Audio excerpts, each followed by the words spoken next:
अगर आप भी मेरी तरह धार्मिक स्थानों पर घूमते हैं तो क्या वहां पे भी कोई सावधानी रखने की जरूरत है? मैं आपको एक किस्सा बताता हूँ हरिद्वार का, जहां पे एक व्यक्ति घूमने के लिए गया, तब उसे वहां पर एक साधु दिखाई दिया। साधु ने आंखों के अंदर एक सुरमा लगा रखा था और उसने थोड़ा सा करते हुए एक छोटी सी विभूति का तिलक उसके माथे के आज्ञा चक्र पे कर दिया।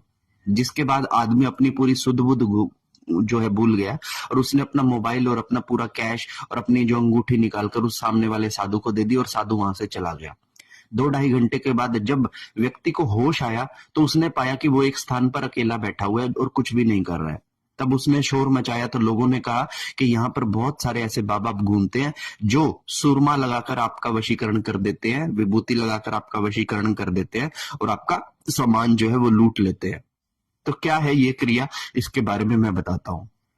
हमारे तंत्र के अंदर एक मोहिनी की क्रिया बताई गई है, मोहिनी वशीकरण क्रिया। मोहिनी वशीकरण क्रिया के अंदर एक सुरमे को सिद्ध किया जाता है और इस सुरमे को जब कोई भी व्यक्ति अपनी आंखों में डाल लेता है तो जब भी कभी दूसरा व्यक्ति उसकी आंखों में देखता है तो उसका वशीकरण धीरे धीरे करके उसकी जो कॉन्शियस है वो सामने वाले के ऊपर जाने लगती है और वो व्यक्ति अपने बारे में सोचना छोड़ देता है। ऐसे में अगर आप उस व्यक्ति से उसका मोबाइल कैश मांग लोगे तो वो देने में हिचकिचाएगा नहीं, शोर नहीं मचाएगा।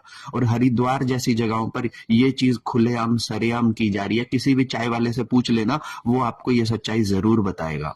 अब मोहिनी क्रिया जो होती है, इसमें आपको पता नहीं लगता कि कब मोहिनी केवल आप उस व्यक्ति की आंखों में देखने से आपके ऊपर सवार हो गई और उसकी किसी भी बात को आप मना नहीं कर पाए और 2-2.5 घंटे के बाद वो मोहिनी आपके सर से स्वयं उतर जाती है, लेकिन तब तक बहुत देर हो चुकी होती है।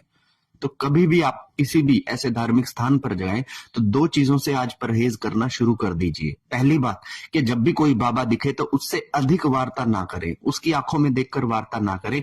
कोई नहीं पता कि उसने कहीं मोहिनी वशीकरण से वो सुरमा सिद्ध करके अपनी आंखों में तो नहीं लगा सका। दूसरा, कभी किसी अरे गहरे नत्थु खैर को अपने आज्ञा चक्र पे तिलक लगाने की अनुमति ना दे। अगर कोई बड़ा मंदिर है और मंदिर के पंडाल के अंदर कोई पंडित खड़ा है तो आप सेफ हैं, लेकिन अगर मंदिर के बाहर कोई बाबा खड़ा है और वो आपको तिलक लगाने की कोशिश कर रहा है तो हमेशा अपने माथे को ढके। आप देखेंगे कि जितने भी पुराने लोग हैं वो बड़ी बड़ी पगड़ियां पहन के रखते थे, माथे को चंदन से लेप करके ढक के रखते थे ताकि कोई बड़ी शक्ति उनके आज्ञा चक्र पर विराजित ना हो।